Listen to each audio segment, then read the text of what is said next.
स्वागत है दोस्तों आप सभी का मेरे YouTube channel online chemistry bye Dhaka sir में। क्लास 10th के चैप्टर दैनिक जीवन में रसायन की अपने स्टडी कर ली थी। आज अपन नेक्स्ट चैप्टर की स्टडी करेंगे। तो उस चैप्टर से पहले कुछ कॉमन बातें हैं, उनके बारे में अपन चर्चा कर लेते हैं। हम सभी जानते हैं पदार्थ किसको बोला जाता है। भी कोई भी वस्तु जिसमें द्रव्यमान हो, जो रखने पर स्थान घेरे, उसको अपन क्या बोलते हैं? पदार्थ बोलते हैं। अब देखो, पदार्थ जैसे जल की बात कर लें तो जल की भौतिक अवस्था क्या होती है? द्रव। और इसका टेम्परेचर जो है 0 डिग्री करेंगे तो ये किस में बदल जाएगा? बर्फ में बदल जाएगा, जिसकी भौतिक अवस्था क्या होती है? ठोस। इसी प्रकार से जैसे कोयला है, ठोस है, कार्बन कोयला ठोस है, उसको जलाएंगे तो हमें क्या मिलेगी? उष्मा के रूप में ऊर्जा मिलेगी और कार्बन की क्या बन जाएगी? राख बन जाएगी। तो मीन्स एक तो एग्जाम्पल कोयले वाला हो गया, दूसरा जल वाला एग्जाम्पल हो गया। दोनों में क्या हो रहा है? पदार्थ अपनी एक अवस्था से दूसरी अवस्था में बदल रहा है, अर्थात पदार्थों में क्या होता है? परिवर्तन होता है। तो हम स्टडी करेंगे पदार्थों में होने वाले परिवर्तन की।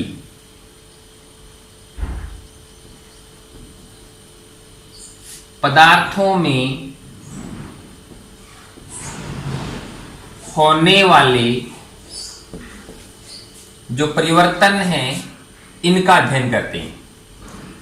तो हमने एक एग्जाम्पल तो लिया था जल का और दूसरा एग्जाम्पल हमने लिया था कार्बन का। उन दोनों एग्जाम्पल की स्टडी करें। जल जिसका फॉर्मूला क्या होता है? H2O, और भौतिक अवस्था क्या है इसकी? द्रव है। अब जल को गर्म करें तो क्या होगा? वाष्प बनेगी, जिसको अपन जल वाष्प कह सकते हैं। जल वाष्प का फॉर्मूला भी क्या होगा? H2O। और इसकी भौतिक अवस्था क्या है? अभी गैस है। जल वाष्प का संघनन हो, इसका ताप कम करें अपन, ताप कम कर दें। ये ताप बढ़ाने को बता रहा है, ये ताप कम करने को बता रहा है। ताप कम करेंगे, जल वाष्प संघनित होगी, वापस क्या बन जाएगा? जल बन जाएगा।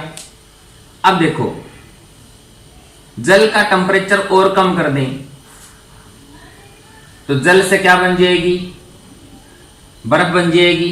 बर्फ का फॉर्मूला क्या होता है? H2O। और इसकी भौतिक अवस्था क्या है? ठोस। टेम्परेचर बढ़ाएं, वापिस जल बन जाएगा, जो क्या है? द्रव है। तो देखो, इस परिवर्तन में क्या हो रहा है? जल से जल की वाष्प बनी तो भौतिक अवस्था द्रव से गैस बन गई। जल से बर्फ बनी तो भौतिक अवस्था द्रव से ठोस हो गई। लेकिन फॉर्मूला जो है, चाहे वो जल का है, चाहे जल वाष्प का है, और चाहे वो बर्फ का है, फॉर्मूला यहां तीनों जगह ही क्या है भाई? H2O। मीन्स यहां पर जो हाइड्रोजन और ऑक्सीजन का अनुपात है वो 2:1 है, वो बदला है क्या? नहीं बदला है। मीन्स क्या बदली है? यहां पर पदार्थ की भौतिक अवस्था बदल रही है, रासायनिक संगठन पर कोई फर्क नहीं पड़ रहा है। तो पदार्थों में होने वाला ऐसा जो परिवर्तन है, इसको भौतिक परिवर्तन कहा जाता है। क्या बोलेंगे इसको? भौतिक परिवर्तन, फिजिकल चेंज।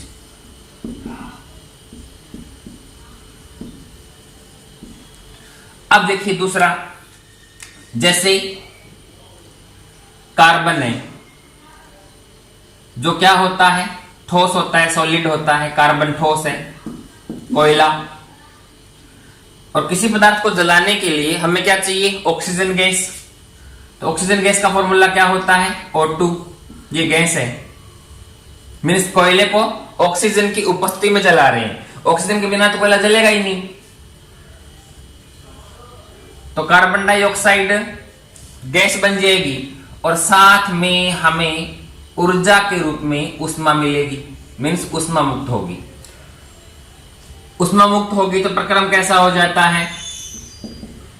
ऊष्मा क्षेपी, जिसकी स्टडी अपन आगे करेंगे। तो अब देखो, पहले क्या था? ये कोयला देखा है सभी ने। और कोयले को अपन ऑक्सीजन के अधिक्य में जलाएंगे तो जो गैस है वो तो बाहर निकल जाएगी और ऊर्जा हमें ऊष्मा के रूप में मिलेगी, जिसका यूज हम जैसे मान लेते हैं कि भोजन पकाने में या मिठाई बनाने में कर रहे हैं, ठीक है ना? ईंधन के रूप में हमें प्राप्त होगी। तो बाद में कोयले की क्या बनेगी? ओनली राख बनेगी। उस राख से दोबारा कोयला बना सकते हैं अपन? बिल्कुल नहीं बना सकते। और क्या राख को जला करके दोबारा से उससे उष्मा या हीट प्राप्त कर सकते हैं? नहीं कर सकते। मीन्स यहां पर एक बार कोयले की राख बन गई तो बन गई, दोबारा से उस राख से कोयला नहीं बन रहा। तो मीन्स यहां कार्बन का जो रासायनिक संगठन है वो बदल रहा है। तो पदार्थों में होने वाला ऐसा परिवर्तन जिसमें पदार्थ की भौतिक अवस्था के साथ साथ इसके जो रासायनिक गुण है, रासायनिक संगठन है वो भी बदले, तो उस प्रकार के परिवर्तन को कहा जाता है रासायनिक परिवर्तन। क्या कहा जाता है भाई? रासायनिक परिवर्तन कहा जाता है। इंग्लिश में इसे हम बोलेंगे केमिकल चेंज। तो हम कह सकते हैं कि पदार्थों में जो होने वाला परिवर्तन है वो कितने प्रकार का होता है? दो प्रकार का। एक तो भौतिक परिवर्तन और दूसरा रासायनिक परिवर्तन। तो पहले अपन इसको परिभाषित करें।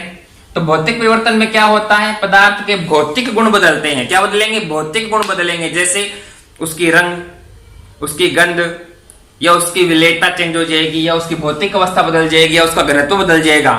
लेकिन पदार्थ का जो रासायनिक संगठन है और रासायनिक गुण है उनमें कोई परिवर्तन नहीं होता है। तो पदार्थ में होने वाला ऐसा परिवर्तन क्या कहलाएगा भी? भौतिक परिवर्तन कहलाएगा। अब देखिए रासायनिक परिवर्तन, तो पदार्थ में होने वाला ये ऐसा परिवर्तन है जिसमें पदार्थ के भौतिक गुण तो बदलते ही हैं, साथ में उसका रासायनिक गुण और रासायनिक संगठन भी बदल जाए, तो उस परिवर्तन को अपन क्या बोलते हैं? रासायनिक परिवर्तन बोलेंगे। उस परिवर्तन को क्या बोला जाएगा भी? रासायनिक परिवर्तन बोला जाएगा। तो अब देखिए इन दोनों परिवर्तन की अपन गहराई से स्टडी करें तो भौतिक परिवर्तन में क्या होता है? पदार्थ के जो भौतिक गुण हैं, जैसे रंग, गंध, भौतिक अवस्था, घनत्व,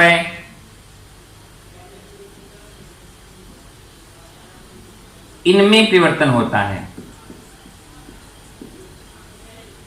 ठीक है। रासायनिक परिवर्तन में क्या होगा? पदार्थ का जो रासायनिक संगठन है और रासायनिक गुण है वो बदलते हैं।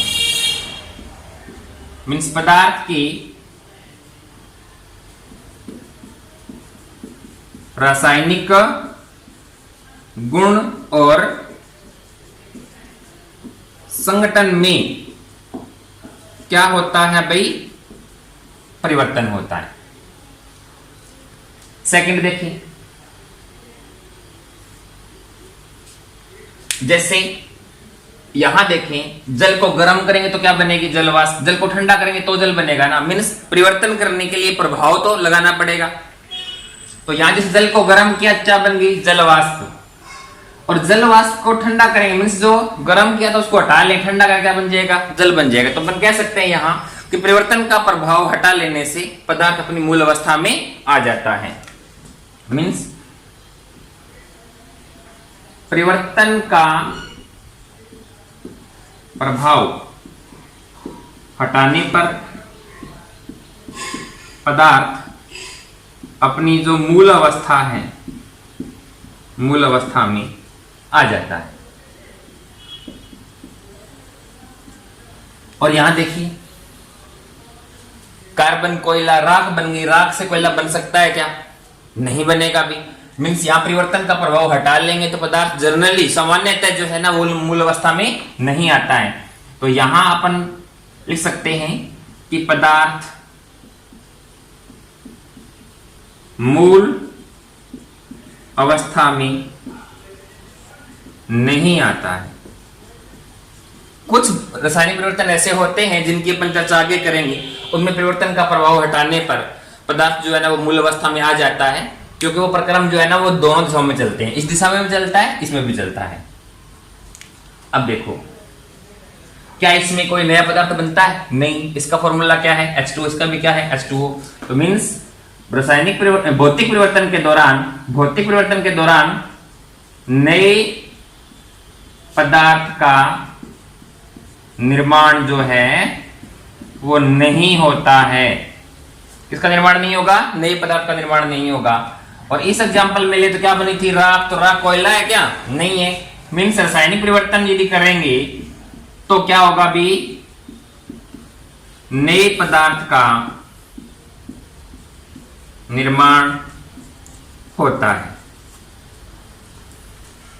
नेक्स्ट देखिए, यहां देखो परिवर्तन का प्रभाव हटा लेने पर पदार्थ क्या आ गया था, मूल अवस्था में आ गया था। तो क्या ये स्थायी परिवर्तन है? नहीं। तो क्या हो जाएगा, यह एक अस्थायी परिवर्तन है। क्या है भी ये? अस्थायी परिवर्तन है। और इसमें देखो एक बार रंग बन गई तो बन गई, तो क्या हो गया, स्थायी। तो रासायनिक परिवर्तन क्या होता है, एक स्थायी परिवर्तन है। क्या है भी ये? एक स्थायी परिवर्तन है।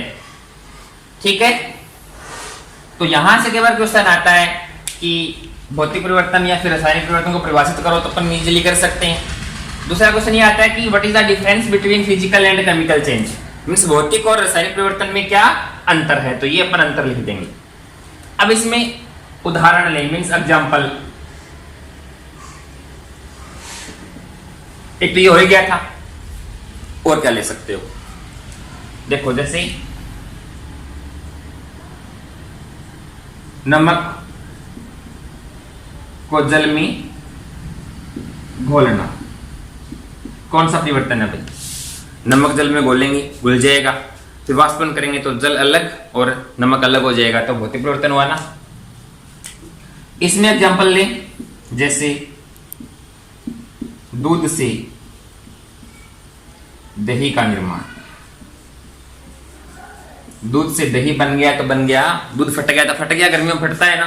क्या दोबारा जो दही बना उससे अपन दूध बना सकते हैं? बिल्कुल भी नहीं। इसके अलावा अन्य एग्जांपल लेते हैं, जैसे शक्कर का जल में घुलना, कौन सा परिवर्तन हो जाएगा? भौतिक परिवर्तन।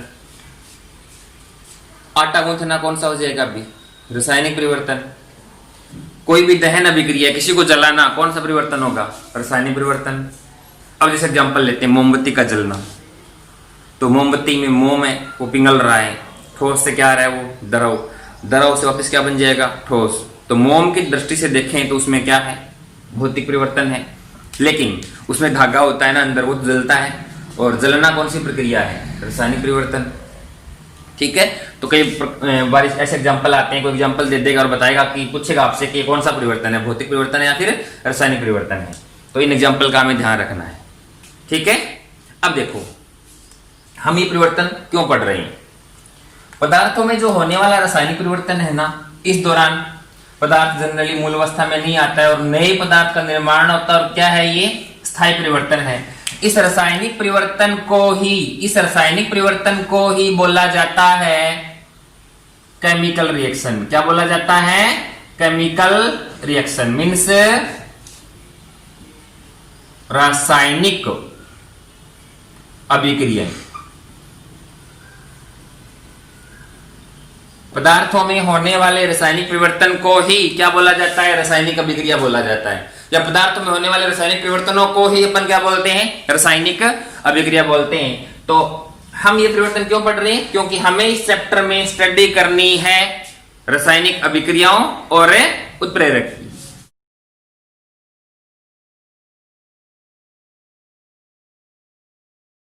तो आज अपना चैप्टर कौन सा है?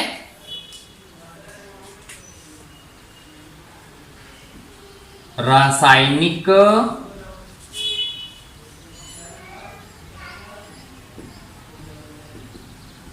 अभिक्रियाएं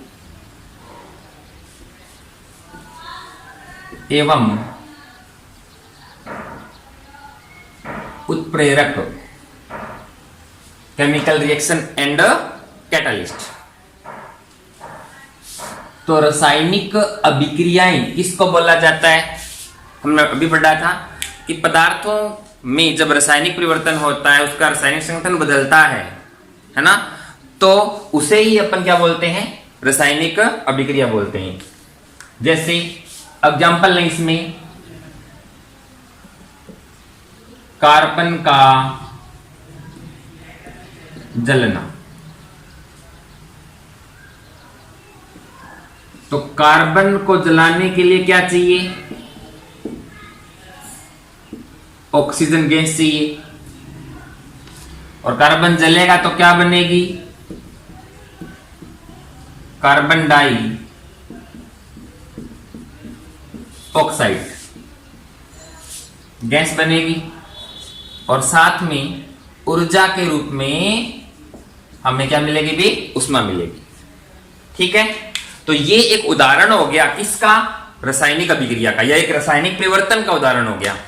अब देखो कार्बन का प्रतीक क्या होता है, C, और कार्बन की भौतिक अवस्था क्या होती है, ठोस को बोलते हैं सॉलिड, तो S लिख दिया मैंने।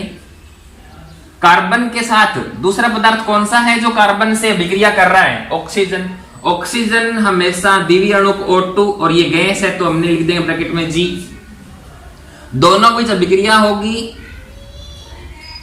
तो कार्बन डाइऑक्साइड गैस बनेगी। तो कार्बन डाइऑक्साइड गैस का फॉर्मूला होता है CO2, जिसकी भौतिक अवस्था क्या है, गैस, और साथ में क्या निकल गई भी, ऊष्मा।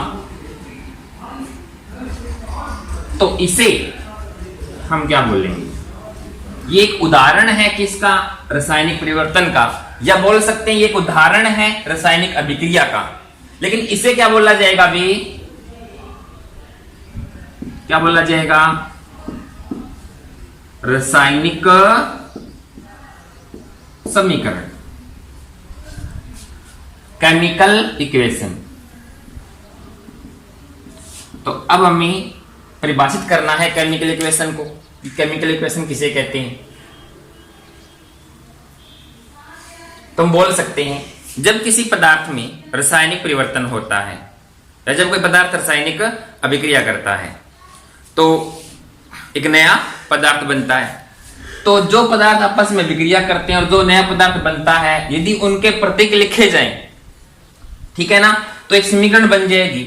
उस समीकरण को हम क्या बोलेंगे, रासायनिक समीकरण बोलेंगे। तो हम बोल सकते हैं पदार्थों में होने वाले रासायनिक परिवर्तनों को हम उनके तत्वों के प्रतीकों के द्वारा प्रदर्शित करें तो जो एक समीकरण बनेगी उसे क्या बोला जाएगा, रासायनिक समीकरण बोला जाएगा। अब देखो रासायनिक समीकरण में हमें कौन कौन सी बातों का ध्यान रखना होता है। नंबर 1, क्रियाकारक किसे बोला जाता है, क्रियाकारक या अभिकारक। रिएक्टेंट किसे बोला जाएगा, जो पदार्थ आपस में अभिक्रिया करेंगे उन्हें क्रियाकारक या अभिकारक बोला जाता है। और इनको तीर के निशान से पहले लेफ्ट हैंड साइड की ओर लिखा जाएगा। मींस तीर के निशान से पहले लेफ्ट हैंड साइड में जो लिखे होते हैं ना, उनको क्या बोला जाता है, क्रियाकारक या अभिकारक बोला जाता है। अब देखो नंबर 2, उत्पाद या क्रियाफल, प्रोडक्ट। तो क्रियाकारक या अभिकारक आपस में क्या करेंगे, रासायनिक अभिक्रिया करेंगे, मीन्स रासायनिक परिवर्तन होगा। और जो नया पदार्थ बनेगा उसे क्या बोला जाएगा, उत्पाद या क्रियाफल।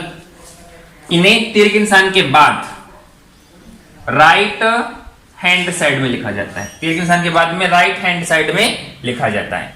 अब देखिए यदि क्रियाकारक एक से अधिक है तो उनके बीच में प्लस का निशान आएगा। इसी प्रकार से उत्पाद यदि एक से अधिक है तो उनके बीच में भी तीर का निशान आता है। नंबर 3, अब देखो यहां जिस कारण से विक्रिया हुई वो कारण तीर के निशान के ऊपर लिखा जाता है। मीन्स कारण जो भी है उसे तीर के निशान, जिसको यूं लिखते हैं कि ऊपर लिखा जाएगा। जैसे गर्म कर रहे हैं या ठंडा कर रहे हैं, उष्मा दे रहे हैं या नहीं। नंबर 4, चैप्टर के नेम में भी आया है उत्प्रेरक। किसे बोलेंगे, क्या होता है, इसको हम आगे देखेंगे। उत्प्रेरक को भी तीर के निशान के ऊपर लिखा जाता है। रासायनिक अभिक्रियाएं 2 प्रकार की होती हैं, उत्क्रमणीय और अनुत्क्रमणीय। तो यदि रासायनिक अभिक्रियाएं कैसी हों, उत्क्रमणीय हों, तो क्रियाकारकों और उत्पादों के बीच में दोनों ओर आधे आधे तीर के निशान वाला निशान आएगा। मीन्स ये साइन आएगा। मीन्स क्रियाकारकों और उत्पादों के बीच में यदि एक ही और वाला निशान हो तो वो तो अभिक्रिया होती है अनुत्क्रमणीय, इररिवर्सिबल। लेकिन क्रियाकारकों और उत्पादों के बीच में यदि ऐसा निशान आ जाए ना तो वो अभिक्रिया कैसी होती है, उत्क्रमणीय होती है। इसके अलावा देखो बात करें अपन भौतिक अवस्था की, फिजिकल स्टेट, भौतिक अवस्था पदार्थों की या तो ठोस होगी सॉलिड, या द्रव होगी लिक्विड, या फिर वो क्या होगा गैस होगा। तो ठोस से S, द्रव से L और गैस से G भौतिक अवस्था को दर्शाने के लिए लेंगे। जैसे कार्बन क्या है सॉलिड, ऑक्सीजन क्या है गैस, CO2 क्या है गैस, यहां से आ गया। कई बार अपन क्या लेते हैं जलीय विलयन, कई बार हम भौतिक अवस्था में जलीय विलयन लेते हैं। जलीय विलयन को एक्वस कहा जाता है। क्या कहा जाता है एक्वस। तो इसके लिए AQ लिखा जाता है। जैसे नमक का जलीय विलयन है तो NaCl एक्वस लिख दिया, इसका मतलब क्या है ये नमक का जलीय विलयन है। तो किसी पदार्थ की भौतिक अवस्था को उस तत्व के प्रतीक के बाद छोटे कोष्ठक में लिखते हैं, ठीक है। इसके अलावा देखो अभिक्रिया के दौरान यदि ऊर्जा मुक्त हो रही हो तो प्लस ऊर्जा है उसमें लिख देंगे, और यदि अभिक्रिया के दौरान ऊर्जा अवशोषित हो रही हो तो माइनस ऊर्जा या फिर उसमें लिख देते हैं, ठीक है ना। तो इन बातों का हम ध्यान रखते हैं किसी भी रासायनिक समीकरण को लिखते समय। इसके अलावा देखो जैसे कोई क्रिया कारक है A, दूसरा है B, दोनों अभिक्रिया कर रहे हैं, उत्पाद बन रहा है C और D। A के मान लेते हैं 2 अणु काम आ रहे हैं, B के 3 अणु काम आ रहे हैं, C के 4 बन रहे हैं, इसके 2 बन रहे हैं। मान लेते हैं कोई समीकरण है। तो यहां देखो